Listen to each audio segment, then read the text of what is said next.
Hello and welcome to another episode of Growth Coaching International's Coaching in Education podcast.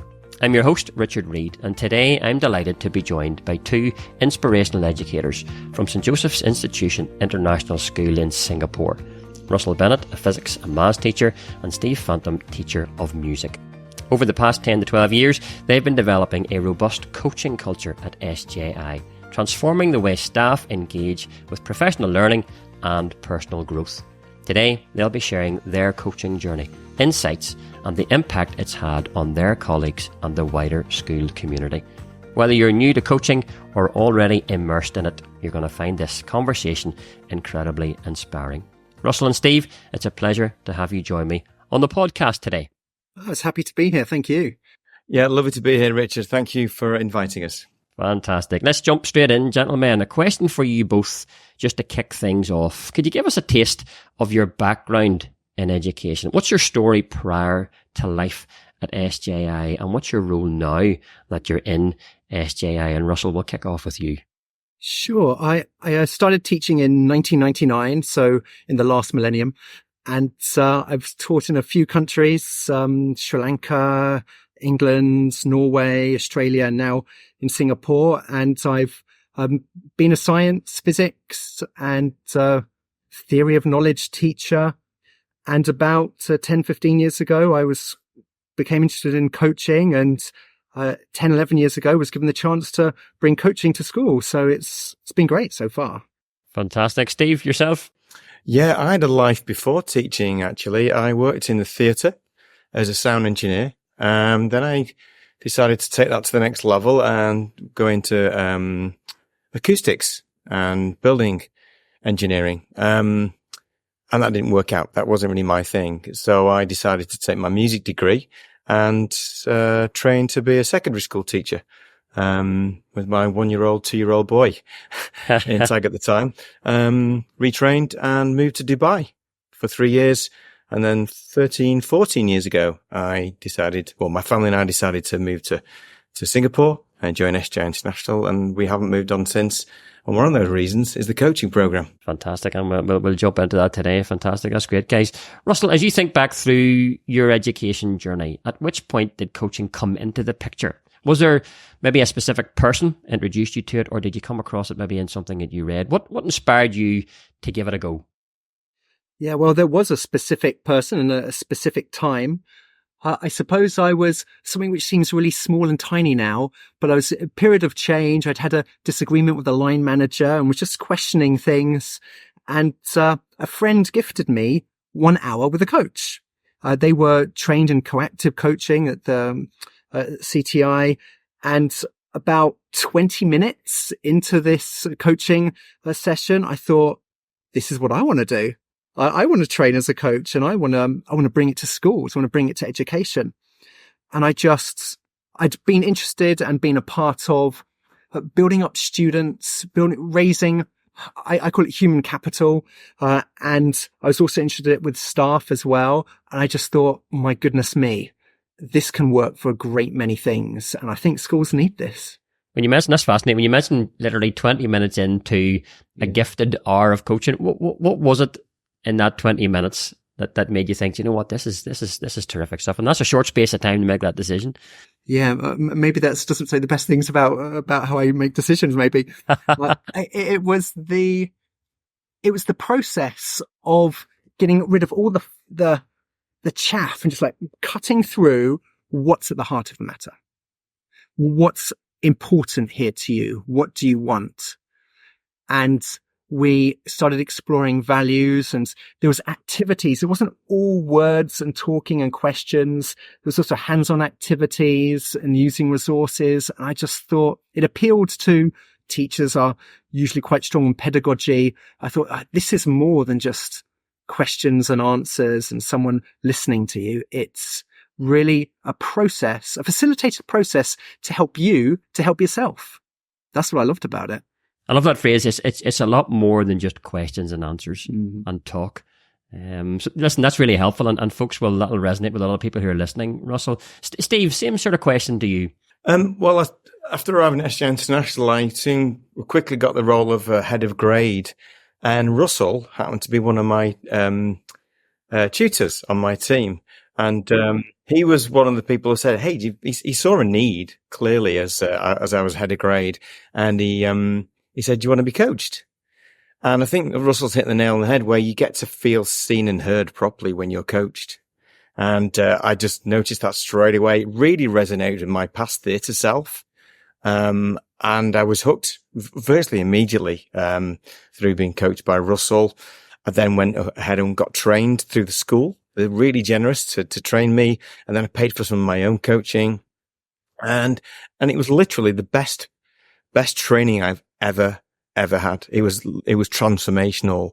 And that's one of the reasons I've stayed at SJI International. One of the reasons I've gone on to go to ACC and nearly PCC level. It's been transformational, and that's been my journey so far. Fantastic. You mentioned you're connected with your past theatre self, Steve. Yeah. I'm intrigued. Tell me a wee bit more about that. Yeah, I think theatre people are people who want to lift you up. They want to be together in a community, and they want to raise you up to be the best that you can be, because there's no money in it. There's no profit. It's for the art itself. And I see coaching and coaches and the relationship between the coach and the coachee being exactly the same. It's just, as Russell said, raise human capital so everybody's seen and heard to be their fullest self, and then go out and make that impact on the world. And that's the ripple effect. And I see that the same as theatre, or the theatre that I worked in anyway. Yeah, I suppose one of the advantages of, as you said, having a previous life before education and working with a group of people, the key phrase you've used there is people who want to lift you up. So I'd imagine you folks in your position now and others who've joined, I suppose the coaching approach now at SJI are wanting to lift others up. So that's a lovely way of describing it, Steve. Russell, tell us a bit more about how coaching emerged at SJI in those initial years. So what shape did it take initially, and what were the main challenges as you endeavoured to, suppose, kick things off, developing a coaching culture? Okay, it's a big question. The shape and challenges stand out to me from what you say there. The shape, I think we were quite lucky, really quite lucky at the beginning, really supportive leadership, both principal, vice principal who did all the timetabling, and the head of PD who had all the purse strings and actually chose where money was spent. And it all came together, and the principal had heard about coaching, didn't know much about it, but I want to have it in the school, and I've heard that you know something about it. Perhaps you could start something. We'll take it from there. The vice principal who did all the timetabling, she used her cunning timetabling magic to find ways that, let's suppose there was the student classes needed 24.7 teachers, but we've got 25 teachers, science teachers in the school. There was 0.3 left over in the science allocation. So she gave me 2 lessons per week for coaching. And that money, in a sense, is already spent by the school. So it didn't actually cost anything extra, but it gave me the time to be able to develop stuff. So I thought that was really quite clever. And I think that really helped shape our process of having time given to the coaches to do that role. So it was never I've got to do this and doing all my teaching stuff and whatever other roles you've got in addition to that. It was actually, I've got this time and I can dedicate it to support the development of others. And that's what was done. We had a couple of strategies early on. One was first quality, then quantity. And the whole point behind that was, if we want people to, over the years, come into coaching for it to grow, they have to think it's worth their time.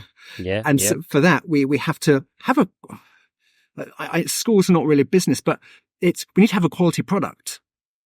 And in order to do that, we need to invest in the coaches. So the head of PD, Dan Brown, who sadly has moved on to another school, he says, well, what's the best courses? What coaching courses are there? Well, what are the best ones? Why? And so we looked at a few, and I genuinely try to find ones outside of the one that I was trained in just to try and find out. And I knew there were some good ones. And I came back and I said, you know what? I still feel that this is not only a good one, but I think it's the right one for our school. He went on the coaching course himself and he completely agreed. And so we ended up from the beginning having something which is bespoke for our school. It was purely voluntary. That was a part of it. And the head of PD was really clear on, I don't want it to be linked to performance management, some appraisal, I think we call it in England. I don't want it to be linked to, in any way people being assessed. I just want it to be a self-reflective tool for teachers to develop themselves in the way they want to develop themselves. Not that the head of PD wants you to develop, but you, the teacher yourself, what do you want? So I think that shape at the beginning actually helped reduce challenges which we could have had. And I've heard of there's some schools doing coaching in great ways and there's journeys and all, and we've all got our challenges and ups and downs. I think those early approaches reduced our challenges, to be honest. It also created a frictionless space for our colleagues because nobody felt judged. We're going to just raise you up. We're going to use coactive, CTI coactive techniques and maybe some other stuff that we've learned, but it's all about you, for you, and trust and confidentiality and compassion are going to be the center of the conversation. And so I think that's why it still has legs all these years on, Richard, because they trust in that system. But it took that bold step by Dan and Russell initially. Different values have just been touched upon there by Steve. From the very beginning, we said confidentiality and dignity need to be at the core of the decisions that we make for setting up our systems. So that's from systems to set up the coaching chemistry for how the pairs between the coaches and coachees were made up, from to decisions about how we use coaching agreements, what is going to be reported back by whom, how we're going to fit into our frameworks of well-being issues in the school. So we had that from the beginning, and actually at the end of that first year, that we went from 3 coaches and three people who had been coached said, I want to be a coach. And so they were welcomed onto the team. There were 6 of us, and we reviewed everything, reviewed our mission, reviewed our values, and we said, no, confidentiality, dignity is great, but empowerment, we need to add that in too. And yeah, I think in terms of shape, it was quality first, then quantity. We put out a call for coaches, just trying to find people who already knew something about coaching, already had a predisposition towards coaching to kind of make our life easier in the first year, make it more likely to be successful. But that combination worked incredibly well. And then we just had this wonderful support from the leadership, senior leadership in the school. I think that really helped to reduce the challenges and really helped us to shape things in a way that was sustainable for 1, 2, 3 years and currently 10 years down the line. Fantastic. A couple of things that I've written down there, and that's really helpful, particularly for folks who are listening. But initially you talked about the efficiencies around timetabling. I think that's an important one. I think in some schools, if we really do look at the timetabling, there is a bit of scope in places Absolutely. To find a bit of time. And in your case, lovely example where that time was already there and wasn't actually costing any extra money, which is a key thing at the start, and certainly in those early days. And then, yes, by all means, a strategy of quality first. So you want folks to come along and experience really high quality coaching. But one thing that really strikes me is this idea that it's not linked to performance management, because that quite often is the case. Certainly in business, coaching's brought in as a performance management tool, and quite often the word intervention is used, and people think, okay, is there an issue here? What are we trying to do? But you've created this, I suppose, this opportunity for people, and Steve used the phrase frictionless spaces. Isn't that lovely? A lovely image, where somebody comes in, there's going to be no judgment, and this is about you to try and lift you up. And I think what better place to start a program of coaching in a school. Steve, coming right up to speed now, 2024. What does coaching look like at SJI. So if I was an educator working in your school, what opportunities would I have to experience coaching? Well, in 2024, there are currently 2 strands, and I'll just discuss them very briefly. There's the PCP, or the Professional Coaching Program, because we love an acronym here. Absolutely. And in education, you know. And in 2024, there were 8 CTI trained coaches. That rotates every year, depending on people leaving and people just not wanting to be coaches. Again, the coaches are in this low-hanging fruit environment as well, and they might not want to coach the following year.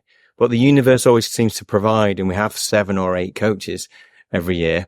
And they have between 1 and 4 coaches. Russell and I have the largest load currently. And in that year, the coachee agrees to see and signs off on an ICF focused coachee agreement of 10 meetings between 50 and 60 minutes each. The first meeting is like a chemistry session. The last one is like a completion meeting, because, and we think this is really important, at the end of the year, that relationship between the coach and the coachee is dissolved. And we feel it empowers the coachee to choose what's next. That might be to carry on with the same coach, or not to be coached, or to be a coach, or whatever. But they have that. There's no obligation, no judgment at all. And it also gives the coach an opportunity to say, actually, I'd like to move on from that individual too. Approximately, we've got approximately 1,650 hours, coached hours at our school, and about 95%, what's the word looking for? Attendance rate, I suppose. Okay. Most coaching sessions are attended, and a high percentage of folk return the following year to be coached, or have a year off maybe and then go back into it. So there's a high return rate. That's one strand, one stream. The other strand or stream is C for PD, or coaching for professional development. And kind of we call that coach approach, or coaching light, because we wouldn't employ all of our coactive tools inside of there, because it's a shorter focus on just the professional domain of a colleague's life. And we feel it adds not only financial value to the PD experience, because we know at schools it's very expensive to send somebody off to, say, example, Thailand to do a Cat 2 IB music course, but also it adds human capital value in the same space that coaching does. So those are 2 strands and 2 overviews. That's helpful just to hear that, the separation of those 2, as you say, clear streams and options for folks. Russell, could you share with us maybe some examples of the impact that year-long series of coaching sessions has had on some of your colleagues? I think it is probably the thing that is the key part. We have people, by committing to do 10 meetings in a year, people are committing to a journey up, down, sideways, meandering, coming back to their core mission. And it's, I think, it's a natural part of coaching that you might get to an end of a coaching topic, and it's like, what next? And I get the impression that if some people think, what I want to do coaching for, I've achieved, okay, I'm going to stop now, that would lead to a break in the coaching learning of all. And I've actually found that when people get to their second or third coaching topic, sometimes they're getting closer to what's the thing that really impacts them, perhaps for many years afterwards. So by having this pre-commitment, you're going to do 10 meetings across a year, people will find their other topics. And if the coach and coachee have developed that chemistry and trust through, and that confidentiality and dignity and empowerment in the relationship, they will find the things where they blossom, where they flourish. So I think that's been really, really important by having it that long. But so what types of topics have people used or explored? There's quite we have a coaching survey at the end of every year, and some of our questions are trying to find what proportion of what you do is to directly with your role, indirectly with your role, nothing to do with your role. And we get quite consistently around 70%. Self-reported, 70% is directly and indirectly with their role. So we've had people completely revamp the grade 7 and 8 science curriculum, for example. And it's not that, oh, there's a review coming up, we need to do it. They wanted to redo it. And they wanted to make it fun and really engaging for students and approach it in a way that they've never approached it before. So the coaching facilitated processes that in just different ways to what they'd approached pedagogy and curriculum development before. And they came up with, they said they just tried lots of different things and different, they pushed themselves beyond what they originally would have thought possible. And I think that this was a great initiative. We have an amazing university counsellors here in our school. I've never seen anything like it anywhere. And they have founded and started, I don't know what it stands for, I think the Global University Counsellors Connection, GUCC. They have put together from scratch several years ago, university counsellors fly in from all around Southeast Asia. I think it's something like 12 countries for the last 2 or 3 years have come in. And they organize these series of workshops, which are really highly regarded because the numbers have just gone up and up and up. And so there's not many university counsellors in the school, and they get over 100 people from 12 countries fly in specially for their event. Well, lots of the ideas were developed in coaching, and all credit to the staff who actually made all the choices and everything themselves. But we did help facilitate the processes that was the cauldron of where all of these ideas were developed. If I was to highlight one group that has really disproportionately positively benefited from coaching in our school, it has been the heads of department, heads of grade and faculty. We've had, I don't know, at least a dozen have had at least a year of coaching. Some have stayed in coaching for years afterwards. And when there's people coming in for the first time into a role, there is there's lots of issues to feel through and process through that has been able to be dealt with in a really safe space. Sometimes there's people implementing new initiatives or getting to learn what kind of a leader am I going to be with this group or with this person or in this situation. These ideas come up and they they really help them make progress. So if I was speaking to principals and vice principals, I'd say it will really help develop your middle leaders. And I think that then really supports the senior leaders because they've got people who themselves have had their human capital raised and are able to handle so much more without needing kind of redirection back on track but by the senior leaders. I think it actually helps make the senior leaders' life easier. It would be I've had that feedback from SLT, senior leadership team members in the past. And there's one other, was a really small one. I really think it's worth mentioning because it came up in the C for PD, the coaching for professional development. It was in our pilot. And we have they're not a vulnerable group, but of our groups in school, I consider them one of the more vulnerable, the boarders, because they're not with their parents, they're not with their family. Their family might be literally 1,000 kilometers away. And they were wanting to just raise the systems in the boarding house. And someone went on this course. He did the C for PD, event, which Steve actually had the biggest hand in designing. And they came back and he was just like charged up and about doing it. And we went through the C for PD process and he basically just made the handbook for it, which is now still in use and is still helping to make sure from safeguarding, looking after the well-being, developing the borders in our school. And so it's impacted what could be a vulnerable group and is helping create a cradle for them. So there's just one of many things that I could go on answering this question for quite a while. So I think I'll stop there. No, that's terrific. There's a couple of things just I wanted to pick up on.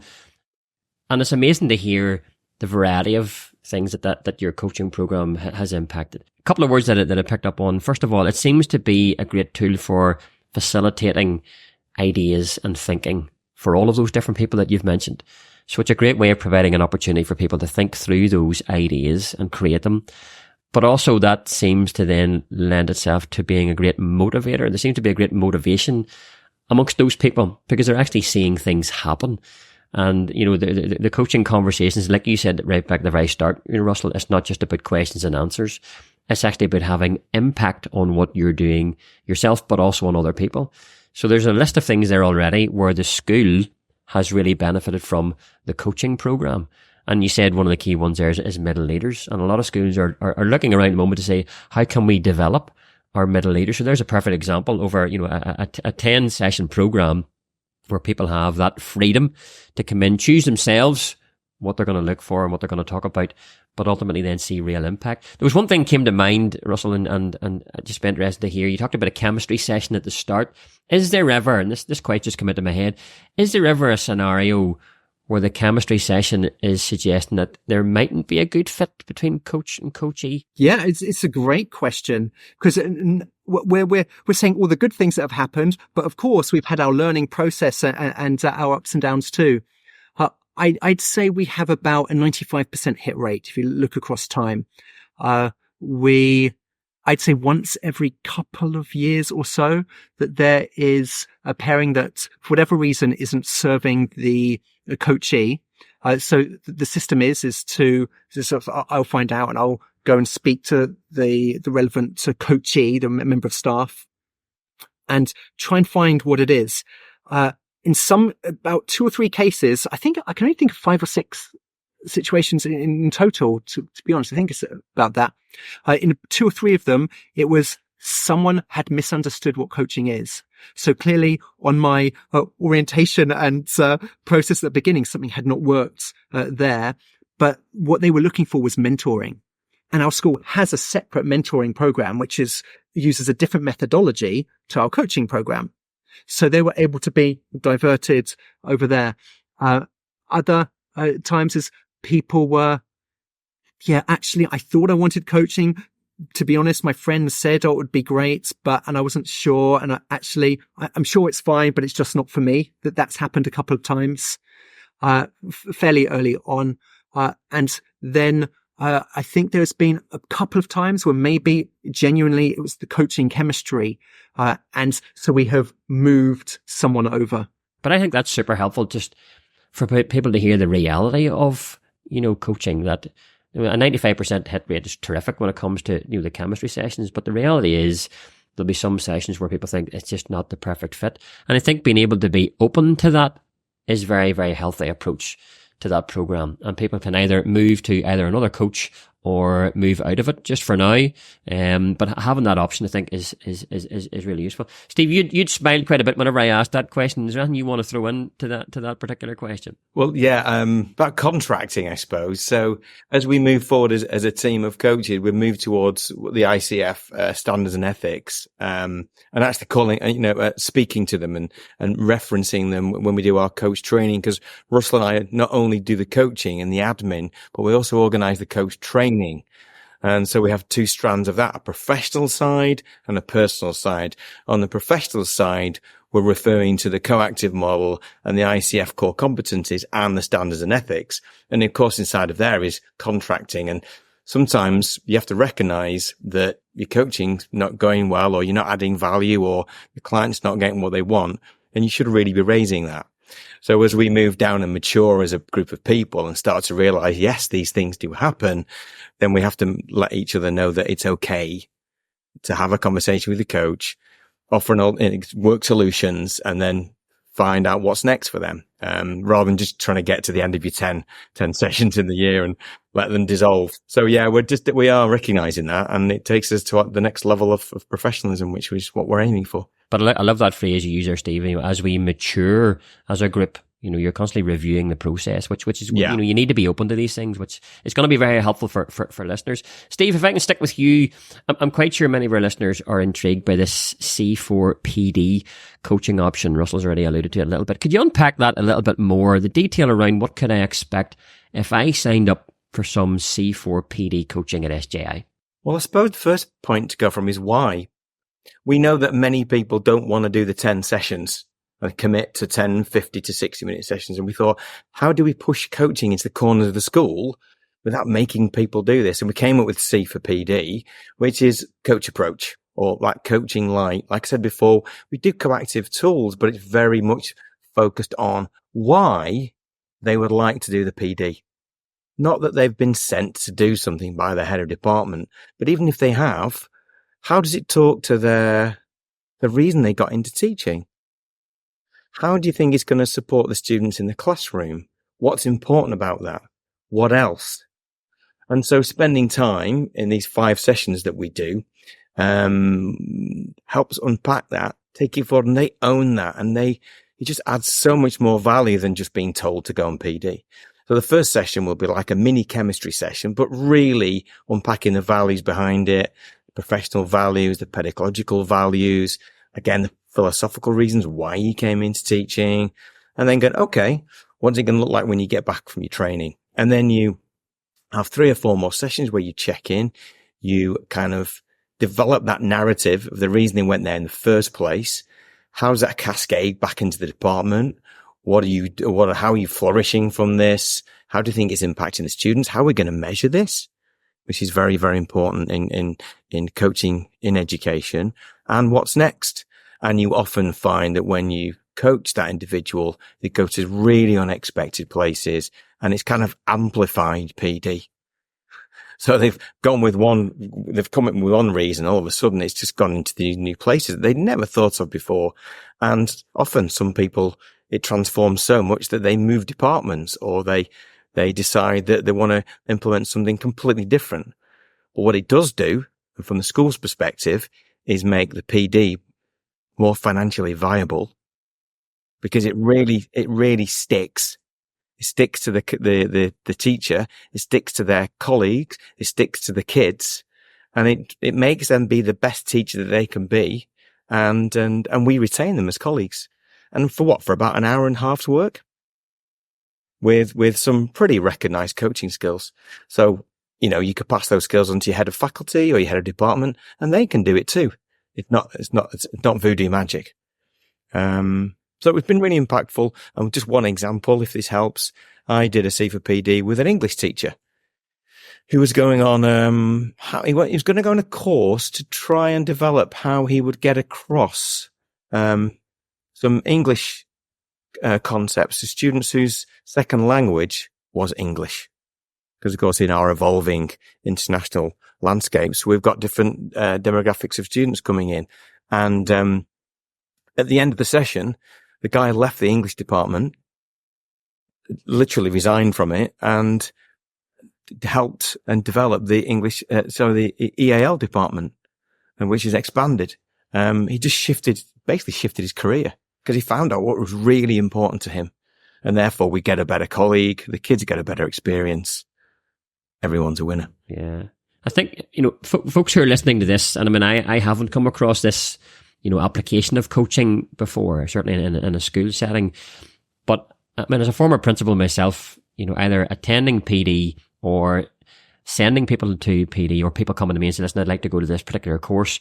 Usually the extreme is you go to the course and you come back and you fill in one sheet and you hand it in, and it's maybe filed away somewhere. You might get 10 minutes at the next staff meeting, and let's cascade a little bit of what you've learned. But ultimately, the impact of that day is fairly minimum, and in some cases, no impact at all.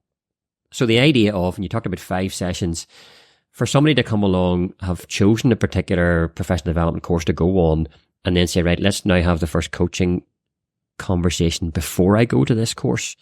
To unpack, you talked about your teaching values, what's going to be the impact of this? Why do you want to do this? Go on the actual PD and then come back and have a number of sessions after that, because that's huge. Usually we come back full of enthusiasm with a couple of really good books, and then day 1, 2, and 3, the waves come over and school life takes over, and all of a sudden, the impact's minimal. But to know you have a further 2, 3, or 4 coaching sessions focused specifically on that course that you've been on, you've given fantastic examples of the impact it's had, not only in those people, but on the school itself, which is fantastic. Yeah. And because in the first meeting prior to the training, you have called out the values, called out the philosophies, called out the things that that really matter to you. It just raises awareness. And then you amplify that awareness in the following sessions. And it becomes, the gravity of it becomes really powerful, and you just move towards it. And inevitably you're going to get a better outcome. Both of you, I think, have hit on the nail two of the key ideas. I just would like to bring them together. How did C for PD get started? It was our head of PD who used to work in Ofsted many years ago. And so he always reads the Ofsted report each year and found that coaching, he said in the same report, there was something saying that something was about coaching, and completely separately was about PD, that self-reported was the least impactful PD that people would go on. And he knew from operating the budget that it was the most expensive. And he called Steve and I in and he said, look, I've just read this. I don't want this to happen anymore. We've got this coaching resource in the school. How can we design something so that we make the money, large amount of money, particularly people do get sent to other countries nearby, stay in hotels and flights. How can we make that more impactful? And so that combination of the money, but also a series of follow-up meetings, which is just 90 minutes in total of someone's time, but they have brought out the values of what makes someone tick in education, and then they're looking for it in their PD. And then Steve mentioned it raises awareness, and they come back from the training, and then that's generated their responsibility. Actually, this is important. I want to do this. It's a winning combination. It really is. And how many other industries have that level of investment? But I think a key word you use, Steve, is amplifying PD. You know, that's it in a nutshell. You know, and there's amazing opportunities for professional development out there. So why not, take them but amplify them? And when you get examples of people actually doing almost a career shift, I mean, that's amazing. That might be also part of how amazing that Steve is as a coach as well, though. Credit where credit's due. Credit where credit's due. Fantastic, gents. This will really genuinely inspire people who are listening, because I mean, we haven't come across this before. Russell, if I were to ask you the question, and we've touched a couple of things maybe already, but what are the unique selling points of coaching at SJI in general? What would come to mind? I'd split it into two kind of categories. One category is at the user end that the coachees might be aware of and feel. And the other is on the behind the scenes organizing, how we set things up.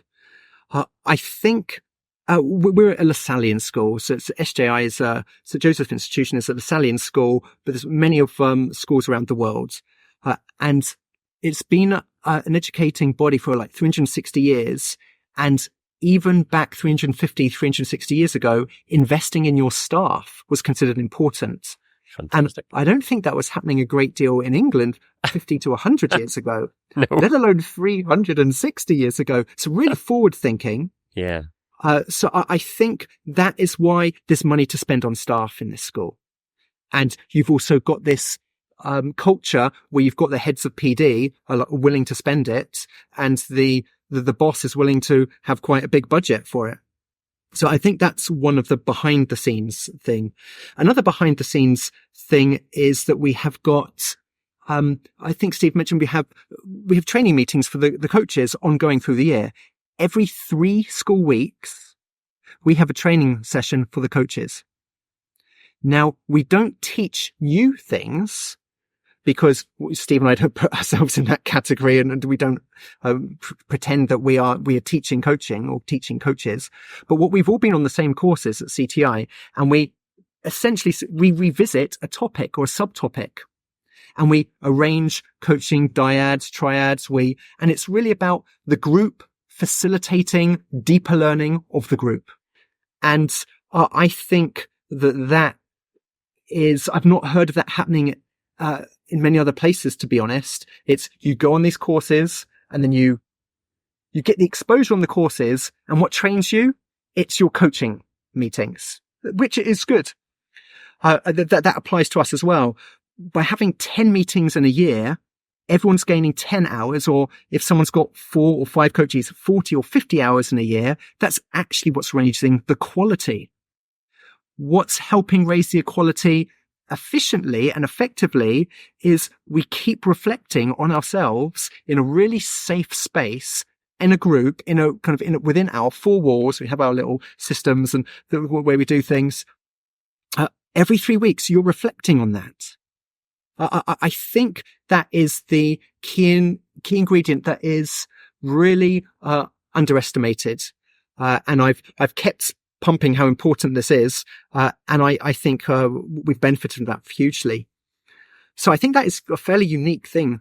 We mentioned the funding model earlier with our amazing magic from the timetabling. I think that's been really important at the beginning. I want there to be a coaching department, which is under the pupil-teacher ratio, so it's permanently in. We're not there yet, but who knows, maybe one day. So I think that's another behind-the-scenes thing that's important. What about on the level of the receiver, the coachees? I think the coaching chemistry that we've alluded to, we weight the dice in our favor. So all of the coachees or prospective coachees get to see the list and select 3 people who they think they'd be comfortable with. This creates a jigsaw puzzle for the head of PD. He's the only person who ever sees this. Steve and I never see this. He knows the different roles that they're in. He likes to keep people from separate departments, so there's no line manager issues. Occasionally we get people who want to be coached by their line manager, and actually it's worked quite well 2 or 3 times. But our default is not to do that. So we have these systems to make the coaching chemistry work. And I think that's why our 95% hit rate is achieved. And I just think that staff come into the school, they have a briefing early on for all new members of staff only. They hear about what coaching is, what mentoring is, and we encourage them, please speak to people in your department who've done coaching. And then when we offer and want to be coached, we have quite a few people of the new people, or people who've been in the school 1 year, maybe a year to get their legs under the table and just feeling good about everything. We have quite a few come in from that. So we know that the word of mouth, confidentiality, dignity, empowerment. I think those values and that combination and how we've built the systems around that, I think that's quite unique as well. There is one more thing, I think. You say unique selling point, Richard. We are a Lasallian school, and we have our brothers are taking their IPGCE. So they're being trained up as classroom teachers, as well as brothers too, and following their faith. And the companioning model in the Lasallian brothers' growth and coaching are exceptionally aligned. And so I think Russell's organised this more than anybody, and with the person who's running the Lasallian training program, is that we've been coaching some of the brothers in some of the coach methods because it is so strongly aligned to what they believe in and how they operate that it gives them a unique dimension to their teacher training. And we call it like NQT plus. So they do their NQT plus year, and I'm currently coaching and teaching one of the brothers how to become a coach. And so that's a unique selling point to us. I love that you used the word in there, companion and companioning. Companioning, yeah. That's a Lasallian word. But just walking beside somebody, just like coaching. Yeah, which is terrific, which is why you say it is so aligned, which is terrific. Gentlemen, in most of my podcast conversations, we get to this stage and I ask about what's coaching going to look like maybe in a year's time, 5, 10 years time. So I would love to hear some of the plans you guys have to take coaching to the next level. Steve, do you want to jump in there first? Well, we've already mentioned C4 PD. Russ and I have got a plan for the next few years to roll out C4 ... And so if we can get coaching to impact as many people as possible without asking them to do the 10 sessions. So we're kind of sneaking it in, but coach approach everywhere. And this year we have, we brought in C4 tutees. We've trained the trainers. We've created a program, and they've taken those coaching skills into their tutor groups. And I've been teaching this to grade 9 students some basic, some rudimentary coaching skills, how they can be better at listening and better at not giving advice, and holding their friends to holding them safe and holding them to account. So growing up tools, really. C for tutees. And we also do C for leavers. Some of our colleagues obviously move on.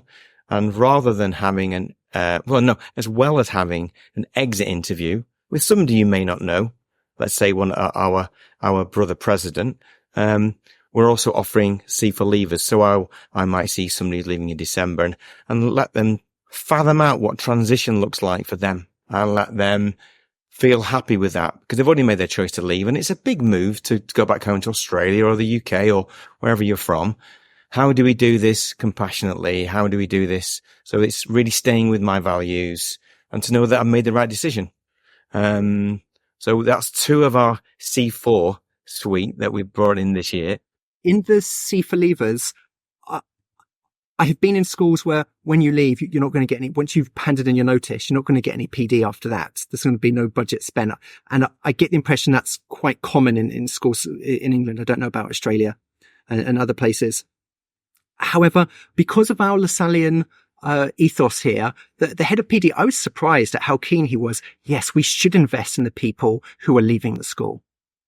We should have them leaving feeling that they've had a great time here, that they've gained from here, and they're taking part of what they got from here to another place. So I thought that was a really great act of leadership to kind of really spur us on to develop this. And this is the only school I've ever been in where, I'm not kidding, 5 members of staff have returned to it. They've left for 3, 4, 5 years. One's left to England, another Australia, and they come back to teach at the school. Now, most of that happened before we did the C for leavers. It's a part of the ethos here. But I really think that developing a school where we have the C for the student leaders, C for leavers staff, I think will create a culture where people keep coming back. And I see that as what can coaching do for a school 5 years, 10 years down the line. There's a little story as well, actually, Richard, which is really powerful. We just had a young man join us in science. And the reason he joined our school is because we have a coaching program. He's traveled all the way from Canada. Wow. So where you see right across the globe, one of the most common headlines in education is teacher retention issues. So, schools cannot retain teachers for a whole host of different reasons.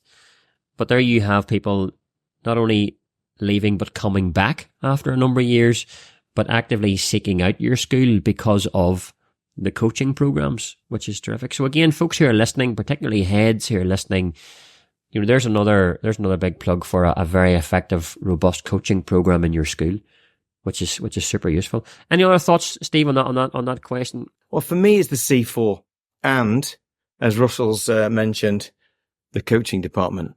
Now we're in the process of making sure that we can make sure the pupil-teacher ratio works.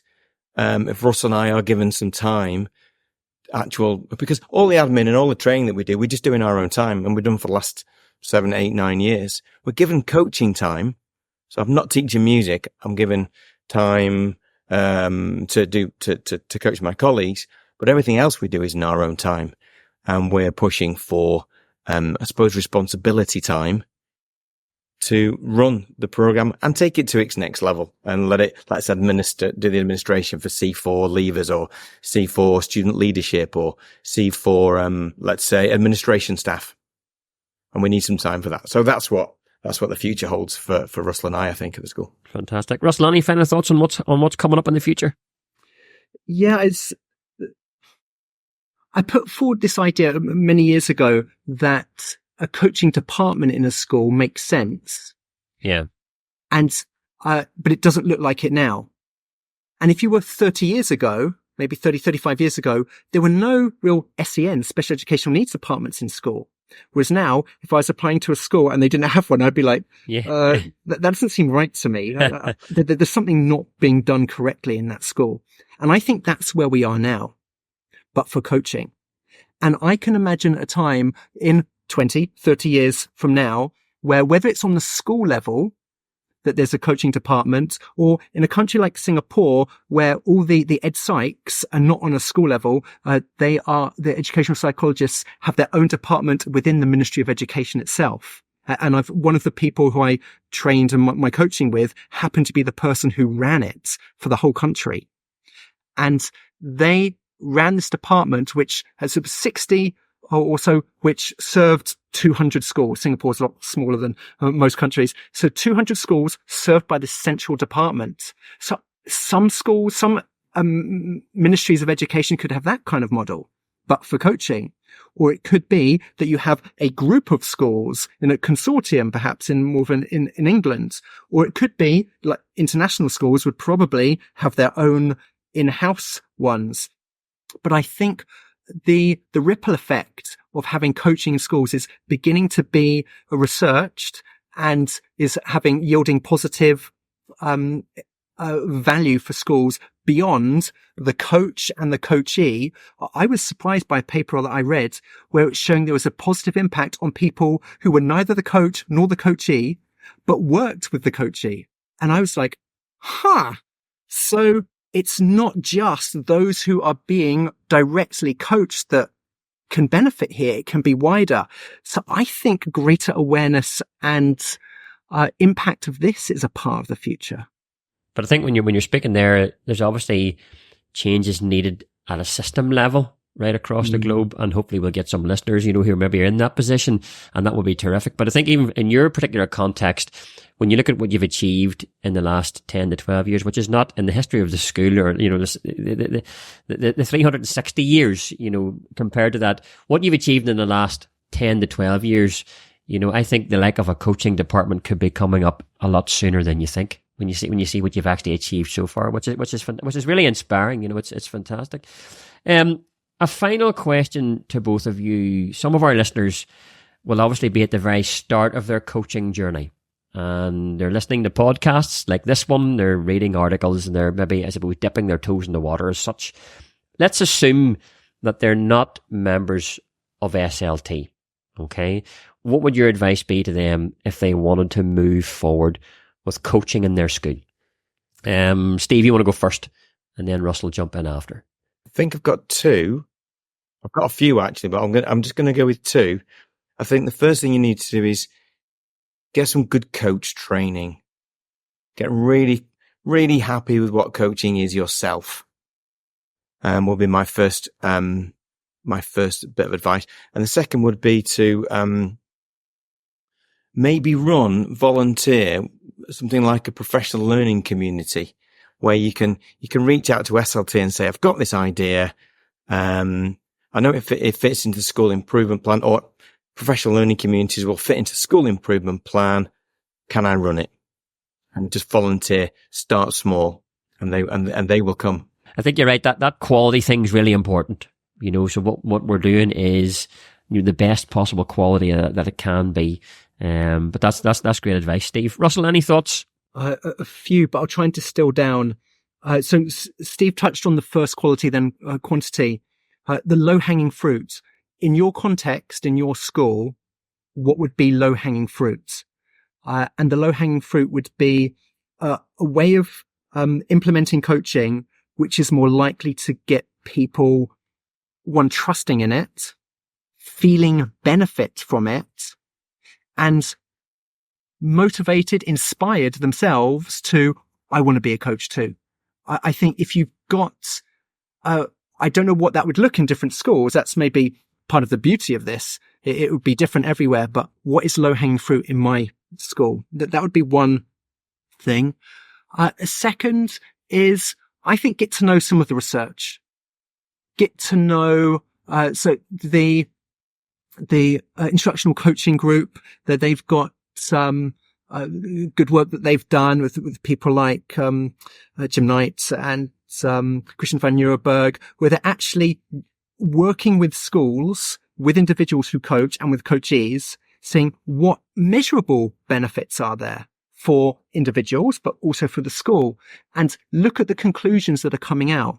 And I predict some of those conclusions will be that don't have a system where people are coached 2, 3, 4 times a year. It's not enough. Because one, from the coachee side, that is a lot of time passes between those meetings.